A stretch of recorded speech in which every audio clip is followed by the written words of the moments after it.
네, 안녕하세요. 월요일 바쁘다 투자 하나 시작하겠습니다. 편다성입니다. 이세트입니다.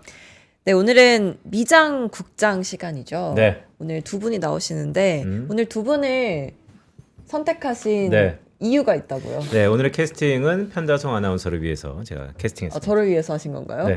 기준이 뭐죠? 기준이 네. 저희 수많은 날고기는 PB분들 풀 중에서 가장 영하고 요즘에 가장 핫한 분 두 분을 모셨습니다. 아이돌이신가요? 뭐 나름 아이돌이죠. 소개시켜드립니다. 더 센터필드 정희석 PB와 인천지점 배재원 PB 오셨습니다. 안녕하세요. 안녕하십니까. 네. 누가 미장이죠? 제가 미장입니다. 그래요? 네. 배재원 PB는 국장입니다. 국장입니까? 네. 그럼 오늘 기준으로 보면 국장이 한 수 먹고 들어가네요. 뭐 오늘 기준으로는 요즘 내내 그런 그러니까요. 느낌인데요. 네. 자, 그럼 공식적으로 이 질문부터 좀 드려볼게요. 자, 5,000피 9%도 안 남았습니다. 국장 입장에서.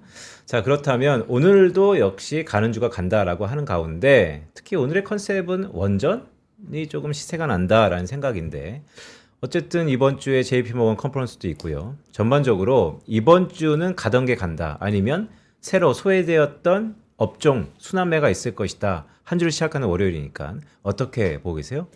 네, 일단 저번 주부터 좀 감지된 흐름이라고 볼 수 있는데 오늘도 이제 원전주에도 흐름이 강하게 오고 있고 실제로 뭐 조선에도 강하게 오고 있고 SK하이닉스도 견조한 흐름을 보이고 있는데요. 기존에 1월 초 극초반까지만 해도 뭐 반도체에 집중적인 수급 유입이 있었습니다. 그런데 최근의 흐름을 보면 어떻게 보면 좀 다른 양상이라고 볼 수 있지만 저는 좀 비슷한 흐름인 것 같아요.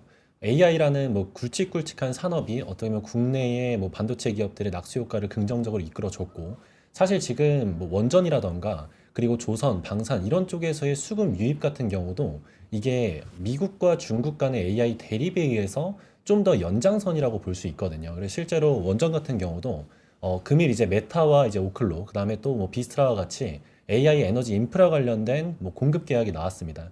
이러한 부분이 괜히 나왔냐? 그게 아니라 AI라는 산업으로 인해서 가장 부족한 것이 전력인데 그러한 부분을 좀 더 원활히 해결하기 위해서 메타 같은 경우는 6기가와트 정도를 지금 계약건이 나온 거거든요. 여타 빅테크 대비해서 좀 강하게 큰 규모의 계약 건수가 나온 건데 이러한 규모 건수가 나올수록 시장에서는 하나하나씩 반응을 할 겁니다. 이미 새로 나온 소재가 아니라 기존의 뭐 국내 기준으로 봤을 때는 삼성전자, SK하이닉스 같은 직접적으로 AI의 수혜를 볼 수 있는 업종들이 좀 주가 상승을 견인을 했다면 저번 주부터는 좀 더 이게 파생되는 것이 아닌가. 어떻게 보면 순환매인데 반도체뿐만이 아니라 다른 쪽 여타 산업에서도 같이 상승세를 보이면서 5,000피를 향한 여정이 좀 더 빠르게 다가오고 있는 것이 아닌가 좀 보고 있습니다. 네, 지난주부터 여전히 주도주는 AI 또 메모리 반도체이지만 다른 업종으로 확산되는 기운이 나타나고 있다는 게 국장의 분위기인데 네. 그런데 뭐 꼭 미국이 형님은 아니지만 그동안의 행보를 보면 형님 먼저 아우 먼저 즉 미국 따라 국장이 움직였잖아요. 이번엔 정희석 PB한테 한번 여쭤볼게요. 예. 저희 코너에 나오시면서 제 기억으로는 넥스트를 봐야 된다. 예. 이제는 AI 전력 반도체도 말씀하시면서 예. 이제 넥스트를 봐야 된다는 말씀을 하신 그 뒤로 공교롭게 또 지난 한 1, 2년 동안의 주도주였던 엔비디아가 예. 살짝 쉬는 듯한 모습이에요. 예. 정말 이때 넥스트를 준비하면 되는 것인지 아니면 여전히 그래도 2026년에는 엔비디아발 밸류체인이 괜찮을 거다. 예. 어느 정도 가야 될까요? 왜냐하면 국장은 여전히 전자닉스거든요. 그쵸. 네. 제 생각을 좀 간단히 정리를 드리면요. 그러니까 지금 미국 주식 특히 이제 미국 테크 투자하신 분들은 굉장히 좀 헷갈릴 수 있는 구간인 것 같습니다.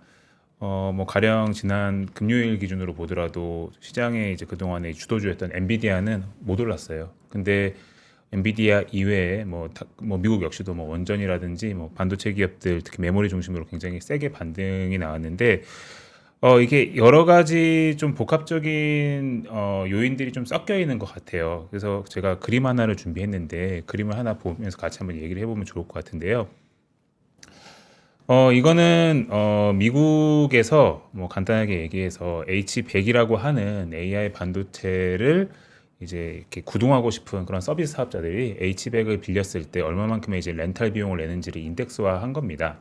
뭐 H100이라고 하면은 뭐 좀 구형 AI 반도체라고 생각될 수도 있죠. 지금이 블랙엘이고 이제 올해 이제 루빈으로 넘어가면은 H100은 옛날 거 아니냐라고 다고 생각할 수도 있는데 여전히 실제 AI 산업 인프라에서는 H백이 많이 쓰이고 하퍼 반도체가 많이 쓰이고 여전히 우리가 어떻게 봐야 되냐면은 이 H백에 대한 수요가 크기 때문에 진짜 간단하게 결론적으로 말씀드리면은 진짜 이 AI 산업 수요가 당장 굉장히 세다라고 하면은 이게 뭐 현재 블랙엘이든 과거의 H백이든 그냥 AI 반도체 라인업 전반에 이제 가격의 초강세 현상이 나타나야 됩니다. 네. 그래서 이 그림을 보시더라도 작년 25년도 하반기에는 계속 가격이 좀 올라가는 그런 모습을 보였잖아요. 근데 이게 작년 11월, 12월 정도 되니까 약간 빠지는 건 아닌데 그냥 약간 보합권에 들어간 느낌이 드는 거잖아요. 뭐 물론 이 가격이 수요 이외에 뭐 공급이라든지 대체재 등장이라든지 여러 가지 요인이 영향을 줘서 이 가격이 움직이긴 하지만 그냥 간단하게 그냥 제가 말씀드리고 싶은 것은 지금 당장 미국에서 AI 수요가 그냥 23년이나 24년처럼 그리고 작년처럼 무한정 세냐 우리가 아무 걱정 없이 그냥 다 AI 수요가 굉장히 세다라고 그렇게 보이긴 하지만 일정 부분 사람들이 이 수요에 대한 걱정을 조금 하고 있는 거는 맞는 것 같다라는 네. 생각을 하고 있습니다. 그러니까 이런 가격 지수가 그냥 계속적으로 날아가는 모습을 보인다라고 하면은 뭐 사실 뭐 엔비디아 등 주도주 그리고 뭐 밸류체인 전반이 굉장히 강세를 보일 텐데 이런 좀 주요 지표들이 좀 단기적으로 조금 보합권을 보이다 보니까 그러니까 이제 사람들은 선택을 하는 게 그런 거잖아요. 당장 실적이 굉장히 세 보이는 당장 쇼티지가 굉장히 강하게 나 보이는 메모리 반도체라든지 일부 그런 부품 쪽에 이제 수급을 몰아주는 거고 그리고 당장 그런 뭐 신규 계약 소식이라든지 혹은 캐파가 굉장히 증설되는 모습을 보이는 그런 원전주에 좀 수급을 몰아준다라든지 그런 일들이 좀 미국에 나타나고 있는 것 같고요. 국내 주식 시장 관점에서는 저는 이제 미장을 주로 보긴 하지만 국내 주식이 굉장히 좋을 수밖에 없는 게 지금 미국에서 여러 혼재된 상황 속에서도 굉장히 확실히 좋아 보이는 그런 밸류 체인들이 있잖아요. 되게 뚜렷하다는 거죠. 뚜렷해 보이는 밸류 체인들이 다 국내 주식 시장에 있는 기업들과 연관성이 굉장히 높은 테마들입니다. 그러니까 간단하게 얘기해서 지금 국내 주식 시장은 굉장히 좋은 AI 사업 내에서 굉장히 좋은 밸류 체인과 포트폴리오를 담고 있기 때문에 네. 안 좋기에는 굉장히 어려운 상황이다.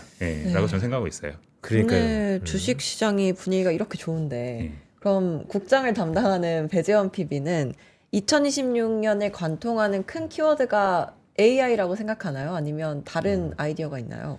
2026년을 관통하는 키워드는 전쟁인 것 같아요. 그게 방금 말씀해주신 AI 전쟁일 수도 있고 실제로 일어나고 있는 뭐 전쟁일 수도 있고 이렇게 말씀드린 이유가 실제로 우리나라에서 뭐 조선 같은 경우도 2025년에 뭐 주도주를 잃었을 때 실제 뭐 조선주에서 1위가 어떻게 보면 중국이잖아요. 그런데 우리나라가 뭐 조선주가 이렇게 주가 상승을 보일 수 있었던 이유가 미국이 중국을 견제함으로써 실질적으로 거기서 수혜를 본 것이고 실제로 반도체 같은 경우에도 지금 미국이 어떻게 보면 중국을 견제함으로써 우리나라가 좀 더 수혜를 볼 수 있는 상황이 많은 건데 사실 잡음도 많았었죠. 일단 우리나라에서 뭐 중국으로 수출하는 이런 반도체 장비를 규제한다던가 이러한 효과도 있었는데 다 한번 좀 꼬집고 봐보면 방산도 그렇고 조선도 그렇고 그리고 이런 반도체도 그렇고 전쟁이라는 키워드가 껴 있습니다. 실제로 AI라는 산업이 미국과 중국 간의 이런 뭐 자본 게임이라고 할 수 있죠. 계속적으로 캐펙스 지출을 하고 있고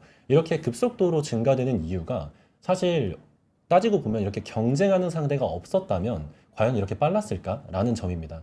그래서 실제로 이렇게 전쟁이 발발하는 한 2026년에 2025년 하반기 그리고 거의 막판이죠. 11월, 12월에 강한 주가 상승을 보였다라고 해서 2026년에는 멈춘다. 라고 좀 결론 지을 수 없다라는 거죠. 그래서 제가 좀 장표를 통해서 좀 간단하게 말씀을 드리면 네. 이러한 전쟁에 있어서의 키워드, 뭐 AI에서 대표적으로 할 수 있는 것이 반도체인데 실제 이 두 번째를 봐보시면 국내 메모리 기업의 2026년 합산 영업이익 전망치가 지속적으로 상향이 되고 있다는 점입니다.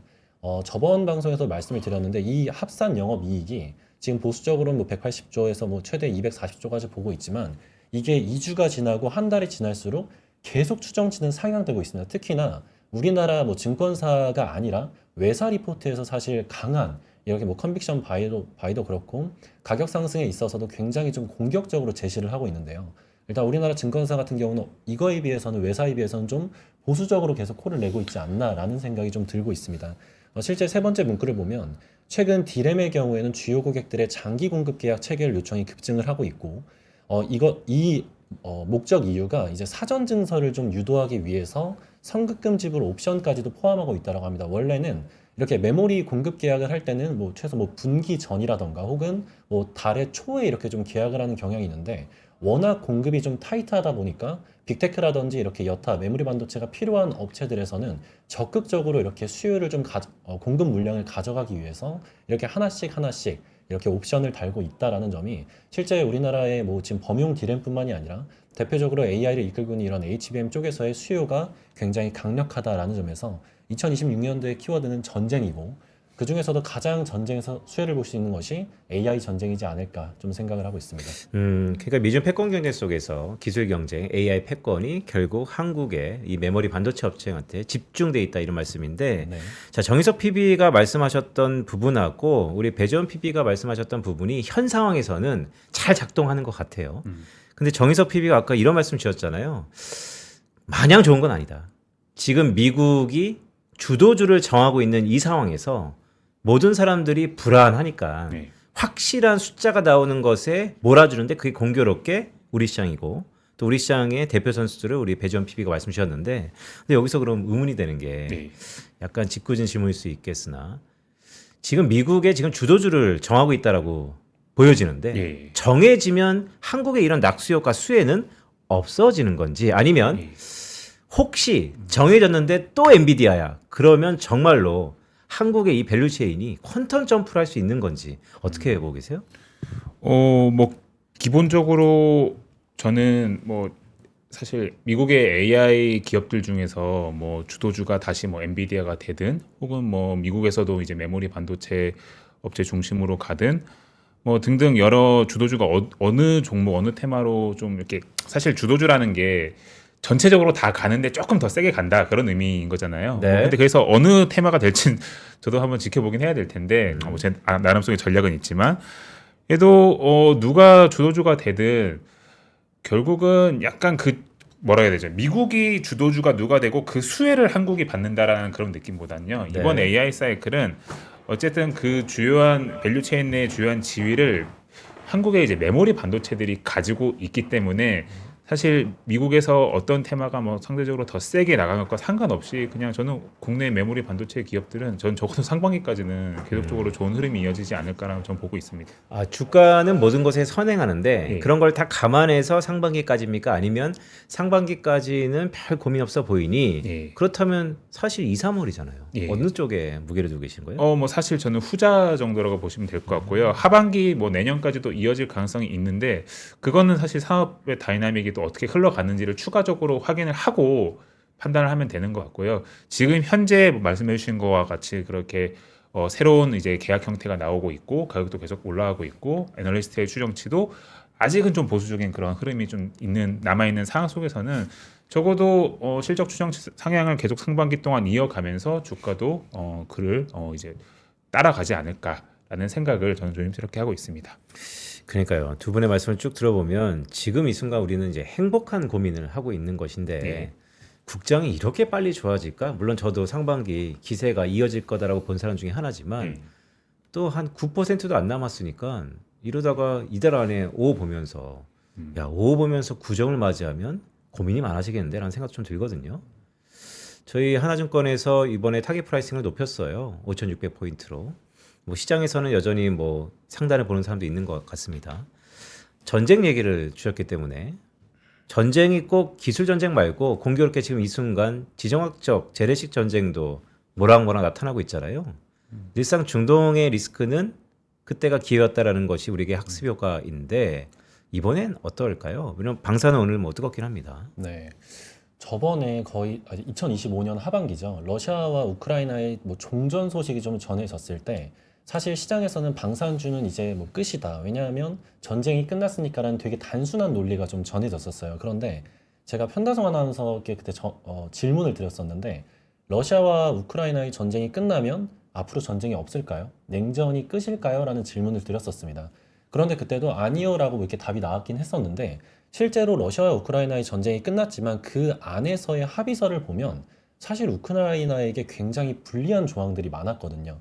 뭐 영토적인 부분에서도 그렇고 실제로 우크라이나의 피해본 쪽이 너무 많다라는 거죠. 그러면 여타 다른 나라들도 긴장을 할 수밖에 없는 상황이라고 생각을 하는데 그러한 것들이 최근에 미국의 트럼프 대통령이 뭐 베네수엘라를 침공한 부분과 이란의 뭐 반정부 시위에 대해서 트럼프가 계속 이러한 부분에 좀 제동을 거는 모습들 또한 이뿐만이 아니라 중국과 러시아와 그다음에 뭐 연합을 해서 실제로 미국과의 이런 대립 구도가 최근 들어서 그린란드라는 영토로 인해서 더욱더 고조화되고 있는 것이 보이는 흐름입니다.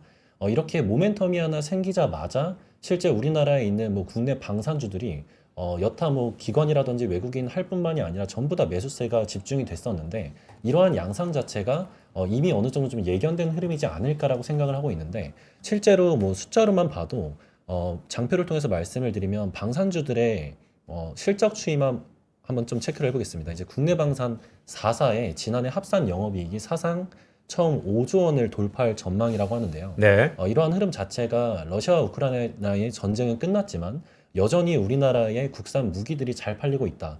대표적으로 폴란드를 집중적으로 어떻게 보면 수출의 대상국으로 삼고 있었는데 이뿐만이 아니라 페루와 에스토니아 그리고 필리핀 등에서도 대규모 수주에 성공을 하고 있고요.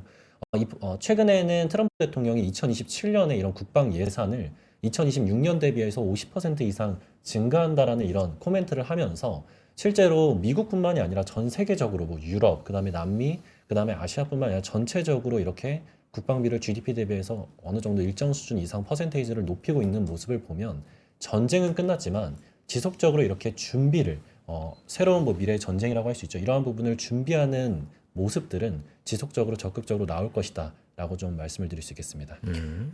네, 근데 정유석 PB님 예. 오늘 두 분이서 나오셨는데 예. 서로 눈 마주치고 아, 네. 네. 서로 얼굴 안 보시는 것 같아갖고 네. 저 순간 어색하죠? 한 명 한 명씩 방송한 줄 알았어요. 어색한 게 아니고요. 저 이렇게 두 명에서 투샷이 잡히는 게 처음이에요. 그러니까요. 그래서 이걸 네. 어떻게 해야 되나 지금. 저희는 이걸 브로맨스라고 부릅니다. 예. 네. 거부해도 될까요? 네, 뭐 자연스럽게 마주보면서 말씀하셔도 돼요. 아, 네. 얼굴이 빨개진 것 같은데. 아닙니다. 네. 네, 그럼 정혜석 PB님께 예. 질문을 드릴게요. 예. 인텔에 대한 관심이 다시 높아지고 있다고요? 아, 예. 네. 최근에 이제 미국 주식 시장에서 좀 새롭게 좀 떠오르고 떠오른다라기보다는 좀 주목도가 높아지고 있는 종목 중에 하나가 이제 인텔이라고 하는 천덕꾸러기 같은 이제 뭐 최근 한 5년간 네. 뭐 그런 종목인데요. 주가 뭐 화면에서 주가 차트 한번 먼저 보시면요. 최근 한 1년 차트 이렇게 보시면은 거의 신고가 영역에 있습니다. 화면 한번 띄워 주시면 좋을 것 같고요. 네. 예. 신고가 차트에 있어요. 이렇게 보면은 어느새 인텔이 지금 거의 $50 가까이 올라서면서 신고가 영역에 있고, 그리고 좀 장기 차트로 이렇게 보면은 아직까지는 21년도에 이제 전고점까지는 못 갔지만 그래도 거의 근처까지 올라가는 그런 흐름을 보이고 있다라고 하는 게 좀 특징적인 현상입니다. 뭐 제가 인텔을 좀 오늘 말씀을 드리고 싶은 것은 사실 뭐 인텔이라는 종목에 대한 뭐 그런 뭐 좋아 보입니다. 뭐 이런 의견보다는 미국 시장에서 이런 흐름이 나오고 있다라는 뭐 특정 흐름이 나오고 있다라는 점을 좀 강조드리기 위함인데요. 되게 간단해요. 좀 메모리 반도체가 AI 밸류체인에서 좋은 이유는 메모리 반도체가 엄청 부족하기 때문인 거잖아요. 네. 그리고 이제 메모리 이외에도 우리가 막 광학 부품 업체들, 뭐 미국 기준으로 봤을 때 뭐 루멘텀, 코이어런트 이런 기업들도 뭐 미국에서 엄청 주가가 좋았잖아요. 그게 다 관련된 부품이 부족하기 때문이죠. 병목. 예, 병목. 그러니까 결국은 부족한 부품을 만드는 기업들이 뭐 올해 단기적으로 엄청 실적이 우리나라 하이닉스, 삼성전자처럼 엄청 좋아질 건데, 그러면 간단하게 올해 투자 전략은 그냥 AI 산업에서 부족한 것만 찾으면 되는 것 같습니다. 단기적으로 실적이 굉장히 강하게 나올 거기 때문에.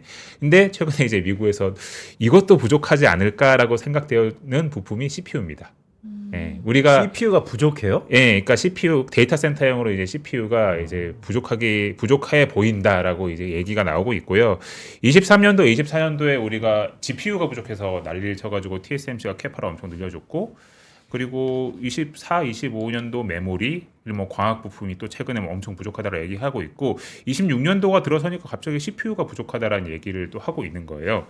근데 그게 좀 그럴만한 게, 다시 화면 한번 띄워주시면요. 제가 예전에 메모리 수요가 엄청 셀 수밖에 없다라는 점을 이 그림으로 가지고 말씀을 드렸는데, 네. 이 그림을 가지고 또 CPU가 또 잘하면 또 부족해질 수 있겠네라고 하는 그런 말씀을 간단히 드려볼게요. 이게 AI 연산에서 그 CPU의 역할은 전체 시스템을 관리를 하고, 그리고 간단하게 얘기해가지고 그냥 그 임무를 정해주고 순서를 정해주고 막 약간 그런 일들을 한다라고 보시면 좋을 것 같아요. 약간 매니지먼트를 한다라고 보시면 좋을 것 같은데 그 AI 연산 자체의 퀄리티도 굉장히 그 난이도도 굉장히 올라가서 GPU의 역할이 굉장히 크지만 그런 AI 연산의 그런 작업에 대한 정리, 관리 이런 거에 대한 부담도 엄청 커지고 있거든요. 그러다 보니까 그 AI 서버에 들어가는 CPU의 스펙이 지금 굉장히 그 코어 수라고 하는 게 점진적으로 계속적으로 올라갈 수밖에 없는 상황이고 그리고 GPU당 CPU가 쓰이는 개수도 늘어날 수도 있다라는 얘기가 최근에 나오고 있습니다. 원래 GPU 8개, CPU 1개, 뭐 최근 몇 년 동안에는 GPU 4개에 CPU 1개를 썼었는데 네. 이게 잘하면 2개, 1개 혹은 1대1로도 갈 수 있다라고 하는 그런 이건 아직까지는 지금 당장의 이야기는 아니지만 그런 얘기가 나오고 있고 그리고 또 우리가 예전에 메모리 수요가 뭐 벡터DB라고 해가지고 그 AI가 자기들이 추론 연산을 할 때 데이터들을 정리를 해놓고 거기서 꺼내가지고 이제 막 쓴다라고 말씀을 드린 적이 있거든요. 그쪽에 뭐 HDD나 SSD가 엄청나게 낸드가 엄청 끌려 들어간다라는 말씀을 드렸는데 이런 AI가 활용을 하는 데이터베이스의 작업을 GPU보다는 CPU가 하는 게 훨씬 더 효율적이고 비용 절감을 할 수 있지 않을까라고 하는 컨셉이 막 잡히면서 그쪽으로도 막 CPU가 생각보다 수요가 엄청 커질 수도 있다라는 얘기가 나오고 있습니다.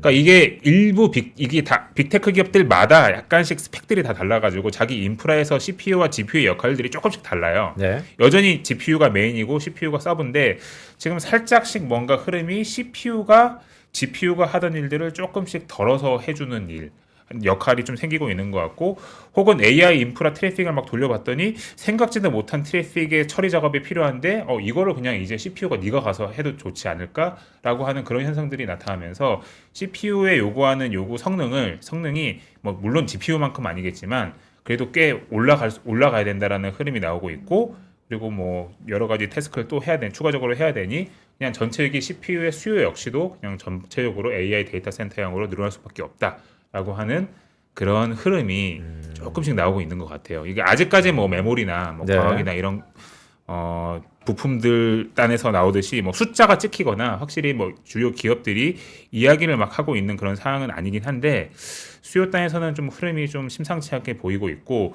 그리고 공급도 좀 문제가 되는 게 이렇게 CPU가 갑자기 필요하게 되잖아요. 그렇다고 CPU 공급을 확 늘릴 수가 있지도 않아요. 왜냐하면 그 CPU를 다 누가 만들어주고 있느냐? TSMC가 만들어주고 있거든요. TSMC 지금 GPU 만들라고 바쁘잖아요. 그러니까 CPU 수요가 는다고 해서 당장 급하게 막 공급을 늘릴 수 있는 상황도 아니고 그리고 인텔 같은 경우가 이제 CPU를 자기들이 이제 자체적으로 제작을 하잖아요. 만들잖아요. 근데 인텔도 지금 공정 개선 작업을 하고 있기 때문에 그냥 편하게 캐파를 막 늘리기도 쉽지 않을 것 같습니다. 네. 그래서 이런 수요와 공급단의 그런 흐름 속에서 뭔가 최근 들어서 CPU도 이 AI 밸류 체인에서도 부족할 수도 있다라고 하는 그런 이야기가 조금씩 나오고 있고 그 이야기가 나오는 가운데 인텔이라고 하는 CPU 대표 기업이 다시 신고가 주가 영역에 들어갔다라는 것은 네. 한번 잘 살펴볼 필요가 있지 않을까라고 생각을 하고 있고 이렇듯 CPU와 같이 그냥 올해 그냥 AI 산업의 이제 투자 전략은 뭐가 부족한지를 그냥 잘 파악을 해서 계속 부족한지 아닌지 그것만 파악을 해서 얘네들을 그냥 팔로우하면서 이제 투자를 하면은 저는 굉장히 좋은 성과가 나올 수 있다고 생각하고 있습니다. 그러니까요. 그러면 정희석 PB가 보셨을 때 최근에 인텔의 빠른 시세는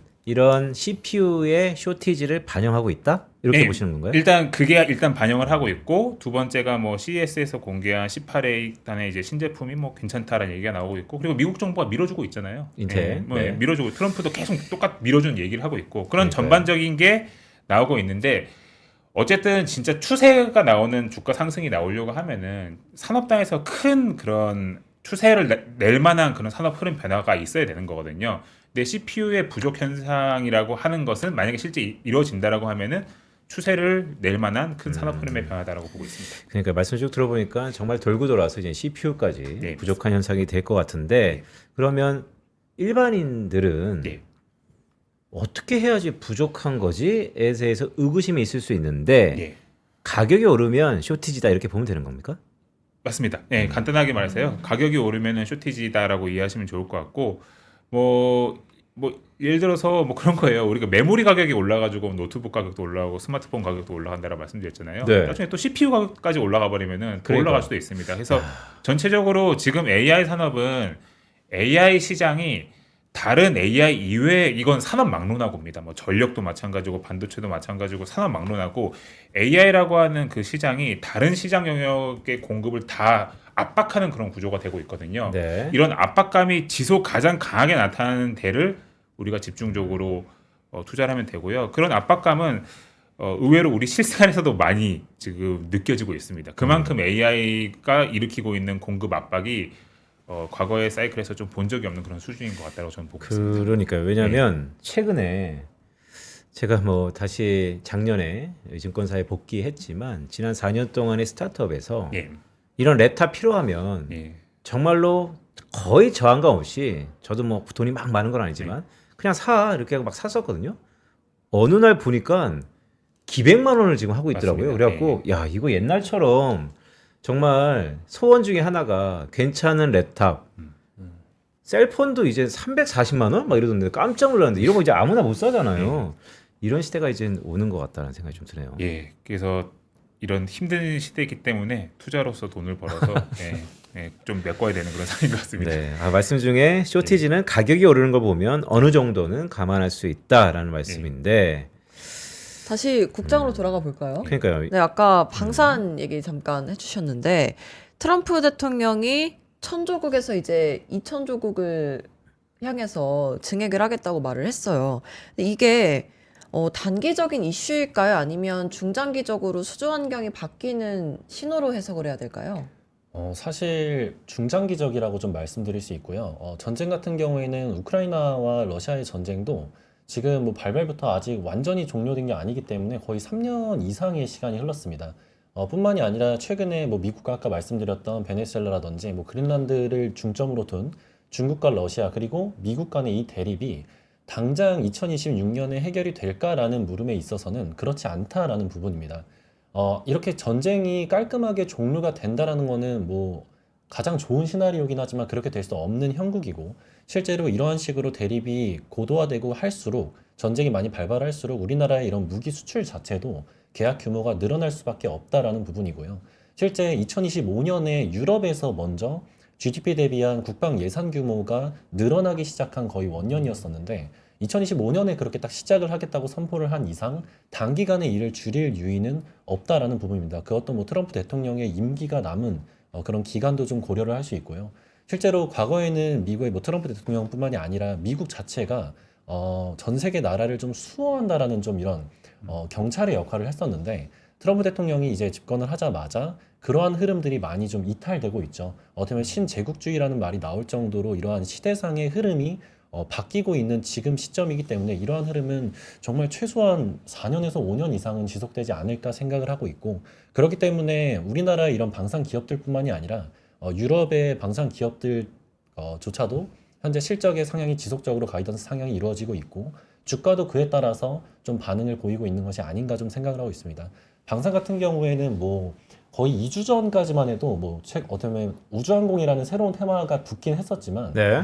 그 전에 정말 이게 왜 빠지지 할 정도로 주가가 강하게 빠졌었잖아요. 그런데 2주가 흐른 지금 현 시점에서 보면 이미 하나 에어로스페이스 뭐 대표적인 방산주라고 할 수 있는 주가 수준이 이미 전고점을 돌파한 흐름입니다.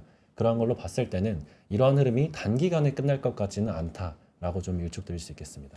이 가져오신 자료 4페이지를 보면 이 그림은 어떤 GPT가 그려준 겁니까? 오른쪽이 이제 GPT로 좀 제가 요약을 한 건데 그린란드라는 이런 영토를 미국이 지금 중국과 러시아가 왜 대립을 하고 있는가를 좀 요약한 겁니다. 가장 중요한 것이 좀 두 번째 이유인데 오른쪽에 세컨드라 되어 있는 부분인데 여기에 히토류라는 자원이 굉장히 많이 좀 매장되어 있다고 해요. 실제로 반도체라는 이런 산업 자체가 좀 유의 진행이 되기 위해서는 히토류라는 소재가 필요한데 이를 중국이라는 나라가 히토류를 갖고 미국을 어떻게 보면 좀 흔들려는 이런 좀 움직임이 많이 보였었는데 미국은 이렇게 자원에서 독립적이 된다라고 하면 사실 무서울 게 없는 상황이거든요. 네. 그를 해결할 목적에서 가장 중요한 것이 현재는 그린란드를 가져오는 것이다라는 부분이고 일단 이 그린란드를 가져왔을 때는 사실 영토적으로도 이제 나중에 이렇게 빙하가 조금 녹으면서 사실 중국과 러시아가 좀 연합을 해서 이러면 안 되겠지만 최악의 시나리오로 미국을 뭐 침공하려고 하거나 이렇게 군사적으로 어떤 움직임을 보였을 때는 이 그린란드라는 위치가 굉장히 지정학적으로 중요한 흐름이기 때문에 그러한 왜 미국이 지금 그린란드를 차지해야 되는지 이유를 좀 압축한 표라고 좀 보시면 되겠습니다. 그러니까요. 보통 행정부가 한두 차례 국가전략보고서 NSS를 발표하는데 네. 지난해 연말 2025년 트럼프 정부의 NSS를 보니까 전략 요충지로 서반구가 1등으로 올라왔더라고요. 그래서 그런 부분도 우리가 주목할 필요가 있다라는 말씀을 드릴 수 있을 것 같은데, 근데 이 아이디어를 착안해서 정의석 PB께 한번 여쭤볼게요. 네. 쇼티지, 가격이 오르면 쇼티지. 이제는 이 글로벌 밸류 체인상에서 어떤 게 부족한지를 부족한 것만 잘 찾아가면 예. 그래도 실패하는 투자는 아닐 것이다. 예. 쇼티지, 예. 히토류. 예. 이 세상 모든 쇼티지 아니에요? 그렇죠. 뭐 중국이 뭐 공급의 거의 상당 부분을 차지하고 있는데 거기서 이제 파이프라인이 막혀버렸기 때문에 네. 모두가 이제 쇼티지가 되고 있는 그러니까요. 중국 이외에 모두가 쇼티지가 되고 있는 상황인 거죠. 예. 그래서 뭐 미국에 상장되어 있는 그런 히토류 관련된 기업들이 굉장히 좋은 주가 흐름을 보이고 있는데 뭐 주가가 많이 올랐었죠. 근데 이제 다만 제가 좀 말씀드리고 싶은 것은 그런 쇼티지가 나는 그런 뭐 부품이든 네. 뭐 원자재든 뭐 많습니다. 다만 그 주가 변동성 측면에서 놓고 보면은 지금 당장 쇼티지가 나는 것이냐, 네. 혹은 구조적으로 좀 뒤로 가면 쇼티지가 나는 거냐에 따라서 주가 변동성이 굉장히 좀 차이가 크다라고 저는 생각하고 있거든요. 그러니까 가령 예를 들어서 메모리 반도체처럼 이번 분기, 다음 분기 당장 쇼티지가 너무 나가지고 막 가격을 계속 올리고, 그럼 뭐 빅테크들이 뛰어와가지고 당장 쇼티지니까 빨리 계약매야죠. 이렇게 이제 돼버리면은 사실 실적의 구조적인 안정성을 가지고 주가가 이제 올라간다라고 저는 보고 있고, 네. 다만 뭐 이게 히토류를 말씀드린 건 아니고 히토류를 질문하셨지만 제가 전반적으로 말씀드리면은 일부 그런 쇼티지가 날 수밖에 없는 그런 품목들 중에서 지금 당장은 안 급한 품목들도 있어요.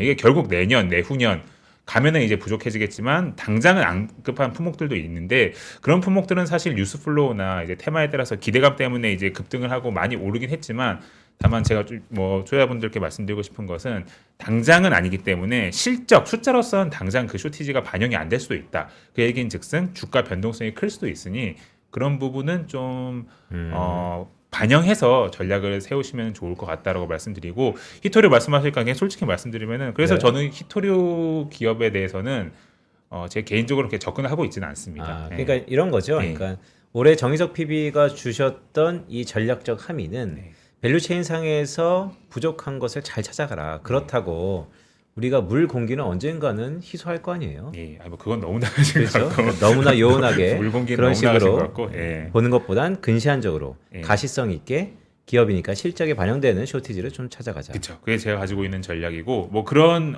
궁극적으로 구조적인 쇼티지에 대한 품목에 투자하시는 것도 저는 좋은 전략을 생각하고 있는데, 다만 제 관점에서는 그 쇼티지가 나는 품목이 좀 길게 봤을 때 그런 현상이 나타난다고 하면은 투자의 뭐 타임 호라이즌 같은 것도 좀 길게 가져가시는 게 네. 예, 정신 건강에 좋지 않을까라는 생각하고 있습니다. 예. 네, 아까 인텔 말씀해 주셨는데 인텔이 앞으로 한 1년, 2년 정도 내다봤을 때 예. 리스크 요인으로 작용할 부분이 있을까요? 투자자들이 경계해야 될 포인트나. 리스크 요인은 네. 은근히 많은 회사가 아직도 인텔이라고 보고 있는데요. 가장 중요한 거는 사실 파운드리 경쟁력을 이들이 이야기한 것처럼 올려줄 수 있느냐, 이게 가장 핵심적으로 기회이자 리스크죠. 사장님 우리 좀 솔직하게 인텔이 미국 기업이 아니었으면 망했잖아요. 그렇죠. 예. 그러니까 이게 경쟁력을 지금 논할 때가 아니잖아요. 예, 뭐 어떻겠어요. 미국 시민권을 가진 기업이기 때문에 뭐 복받은 기업이라 할 수 있고, 뭐 과거에 워낙 압도적인 회사였기 때문에 그 뭐 부자가 망해도 이제 3대는 가잖아요. 근데 3대 전에 이제 다시 회복할 수도 있는 거잖아요. 근데 이제 어쨌든 리스크는 이 인텔이라고 하는 회사가 이제 궁극적으로 가지고 있었던 두 가지 경쟁력. 일단 첫 번째 이제 설계 능력, 그러니까 회로를 얼마만큼 잘 짜느냐, 플러스 이제 공정, 이제 얼마만큼 반도체를 미세하게 잘 개발하느냐, 두 가지인데, 설계를 잘 짜는 능력은 어느 정도 그래도 좀 완벽하게는 아닌데 그래도 좀 자리를 잡아가고 있다라고 보고 있고, 네. 이제 공정, 그러니까 우리가 맨날 얘기하는 거 있잖아요. 인텔 18A, 14A, 뭐 3나노, 2나노 뭐 이렇게 이런 공정을 올해 하반기 내년을 거치면서 TSMC를 따라잡겠다라는 얘기를 하고 있거든요. 이거 못 따라잡는 게 리스크입니다. 네, 그래서 이게 잘 되고 있고 안 되고 있고 이런 뉴스 플로우에 따라서 주가는 좀 흔들릴 가능성은 여전히 있는 종목이 인텔이다라고 보시면 됩니다. 그러니까요. 정희석 PB가 봤을 때는 그 가시성이 얼마나 있어 보이십니까? 왜냐하면 예. 꼭 그런 것 같아서 어느 대학 갈 거야? 서울대요. 어디 갈 거야? 하버드요. 이런 것처럼 네. 너무 압도적인 TSMC를 예. 반드시 따라가야 된다라는 것의 예. 목표인 것 같아서 예. 그게 가시성이 없으면 주가는 또 실망할 거잖아요. 저는 뭐 두 가지 측면에서 그래도 가시성이 높아지고 있다라고 생각을 하고 있는데 한 세 가지. 첫 번째, 지금까지의 진척 과정을 보면은 그래도 타임 스케줄을 다 잘 지키면서 뭐 투자자들은 만족 안 할 수도 있지만 지키면서 미세화를 시켰던 것 같고, 그리고 두 번째는 좀 거기 경영진이 네. 교체가 됐잖아요 최근에. 뭐 그전 경영진도 굉장히 훌륭하신 분이었지만 경영진이 교체가 되면서 좀 확실히 분위기가 좋아졌다는 느낌이 들고, 세 번째는 뭐 이건 역시 미국 정부의 힘일 수도 있는데 뭐 애플이라든지 엔비디아라든지 이런 기업들이 슬슬 이제 라인업 자체가 이제 미드레인지 영역에 있는 제품이긴 하지만 인텔 파운더리를 우리가 좀 써볼까? 라고 하는 그런 태핑을 막 하고 있는 게 이미 뉴스 플로우에서 많이 나오고 있습니다. 네. 그러니까 그 얘기는 즉슨 예전에는 쟤네 거 못 써, 막 너무 망가졌어 이런 흐름이었다라고 하면은 슬슬 인텔도 좀 써도 되지 않을까라고 하는 그런 흐름이 또 나오고 있는 것 같아서 좀 유심히 잘 지켜보고 있습니다. 예. 네, 그리고 이번 주에 JP모건 헬스케어가 열리잖아요.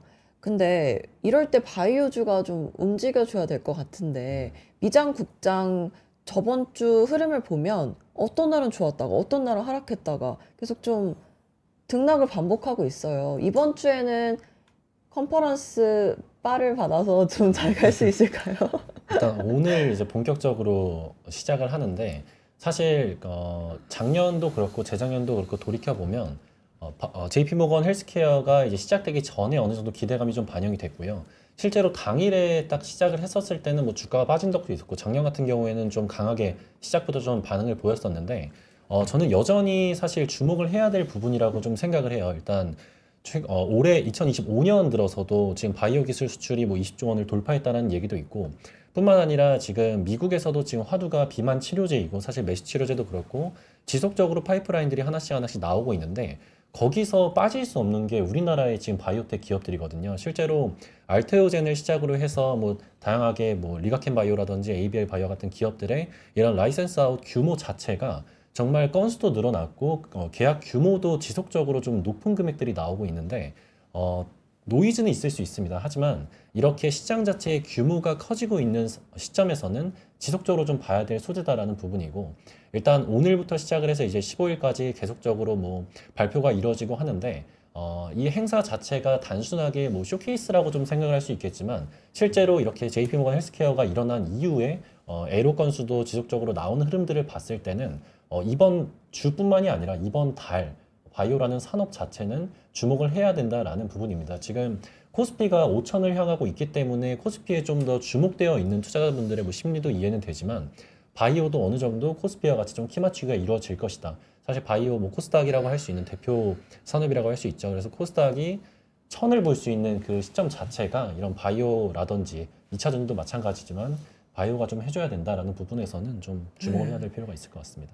네, 정유석 PB님이 가져오신 예. 주목해볼 만한 테마 페이지를 보면 예. 바이오가 없어요. 아, 그러면 PB님은 바이오를 그렇게 좋게 보고 있지 않으신 건가요? 그건 네. 아니고요. 네. 거기는 이제 테크 테마만 담겨 있는 장표라 가지고 당황하신 거. 네. 네, 당황하진 않고 제가 바이오에 대해서 좀 말씀을 드리면은 뭐 저는 이제 개인적으로 그 미국 바이오 테크 기업 중에서 가장 좋아하는 회사는 일라이 릴리입니다. 이유는 간단하게 얘기해서 비만 치료제 시장이 이제 이제 볼륨이 확실하게 이렇게 가격이 나아지면서 열리는 구간이 올해 그리고 내년을 이제 기점으로 이제 들어가는 것 같거든요. 그래서 그 비만 치료제 볼륨이 늘어나는 구간에서 누가 가장 수혜를 볼까라고 하면은 전 일라일리가 제일 좋아 보이죠. 그래서 비만 치료제 시장에 관심이 많은데 사실 저는 좀 미국의 바이오테크는 저는 그렇게 보고 있어요. 저도 이제 바이오테크 투자도 과거에 해보긴 했지만 네. 사실 미국 바이오테크 투자하기 굉장히 어렵습니다. 음. 네, 사실 쉽진 않아요. 국내 바이오테크도 어려운데 네. 미국 바이오테크의 이제 기술이라든지 그래 동향 같은 거를 이제 일일이 좀 파악하면서 하기 어렵기 때문에 이제 다만 저는 이제 미국 바이오테크는 이제 일라일리아 같이 큰 기업 중심으로 가고 있다. 이게 제 개인적인 전략을 하나 말씀드리고 네. 다만 제가 바이오텍이 굉장히 특히 국내 바이오텍이 잘 될 수 있을 것 같다라고 생각하는 부분이 있어서 화면 한번 띄워주시면 이것까지만 한번 말씀드려 볼 텐데요. 이겁니다. 이게 아이큐비아 홀딩스라고 하는 회사가 있는데요. 네. 이 회사는 뭐 하는 회사냐면은 그냥 글로벌, 특히 미국 회사인데 이제 글로벌 임상 실험 CRO 1위 업체예요. 그러니까 간단히 얘기해서 바이오테크 기업들이 임상 실험할 때 이 회사한테 일거리를 주는 거예요. 얘네들이 그 미션을 빅테크래. 제약사들이 이렇게 그 임상 미션을 주면 얘네가 임상 실험도 해주고 이렇게 해주는 그런 CRO 업체인데 이 회사 주가 보시면은 이때 날라갔었죠. 이때 21년도에 왜 날라갔을까요? 코로나 때문이죠. 코로나 때문에 엄청나게 바이오테크 쪽에서 투자가 늘어나고 임상 실험도 늘어나고 했잖아요. 근데 이게 주가가 쫙 이렇게 미끄러졌습니다. 코로나 이후로 너무 그때 투자도 많이 했고 과잉 투자도 있었고 그 이후로는 사실 이제 바이오테크와 관련된 뭐 임상 실험이라든지 그런 게 돈이 별로 안 돌았던 거예요. 근데 네. 간단히 얘기해서 정말 길게 너무 돌아왔는데 이게 작년 한 중순부터 턴어라운드를 확실히 하고 있습니다. 주가적으로 봤을 때. 그리고 이들의 실적 컨퍼런스 콜이나 이런 거를 보면은요. 약간 아직까지도 완벽한 턴어라운드 그러니까 호황까지는 아니지만 확실히 자기들의 고객사인 미국의 뭐 빅파마 그리고 바이오테크 기업들이 돈을 쓰기 시작했다. 네. 임상 실험을 하기 시작했다. 그리고 또 다른 얘기는 해외에 좋은 IP들을 사기 시작했다. 이런 얘기일 수도 있을 거 아니에요. 그러니까 간단히 제가 말씀드리고 싶은 거는 국내 바이오테크가 좋은 그런 여러 가지 요인들이 있지만 가장 큰형이라고 할 수 있는 글로벌 빅파마들이 이제 돈을 다시 쓰는 흐름을 이런 아이큐비아 홀딩스와 같은 회사를 통해서 우리가 확인을 할 수 있고 이 흐름 속에서는 제가 자세히는 모르겠지만 국내 바이오테크 중에 정말 좋은 바이오테크 기업들은 네. 말씀해 주신 것처럼 좋은 주가 퍼포먼스를 앞으로 보이지 않을까라고 저는 생각하고 있습니다. 정희석 PB의 말씀을 쭉 들어보니까 확실한 것, 예. 즉 변수 말고 예. 이 산업에서 확실히 수익이 나오거나 예. 아니면 이용할 수밖에 없는 예. 그런 것들에 집중하는군요. 예, 그러니까 제 성격이 소심하고 속된 말로 쫄보 경향이 굉장히 강하기 때문에 하나씩 돌다리에도 좀 두드려 네. 보면서 가는 스타일입니다. 근데 그 더 센터필드 W 역삼동 있죠? 예. 네, 거기는 진짜 꿈만 있는 것 같아요. 왜냐하면 주식 투자할 때 최고의 주식 투자 꾼이 뭔지 알아요? 뭐예요? 직접 그거를 체험해 보는 거야. 여기 지금 비만 때문에 난리 났잖아요. 아, 그쵸. 네, 거기 사람들 다 지금 비만 네. 투자하려고 다 아. 막고 있지 않습니까? 네, 잘하시네요. 그런 것도. 예, 네. 예. 바이오테크 예. 미국 국내는 바이오도 그래도 코스피 가는 만큼 갈 개연성이 있다. 자, 오늘 뭐 선택은 시청자분들이 하실 텐데요. 두 분의 그림이 어떤지 모르겠습니다. 뭐 내심 브로맨스라고 그래도 저는 이렇게 봤는데 잘 어울리시는 것 같은데. 예. 눈을 언제 마주쳐야 되는지 타이밍이 안 나와가지고 타이밍이요? 예. 계속 엇나가고 있어요, 지금. 알겠습니다. 자, 두 분은 엇나갔지만 미장과 국장은 그래도 높은 상관관계를 보이고 있다는 거 말씀드리면서 오늘 정희석 PB와 배재원 PB였습니다. 고맙습니다. 감사합니다. 감사합니다. 좋습니다. 감사합니다. 네, 지금 두 분 인사를 하셨는데 웃음이 또 이렇게 터졌어요. 이렇게요? 네. 네, 저희는 잠시 광고 듣고 마켓 이슈 하나하나 시간으로 돌아오겠습니다.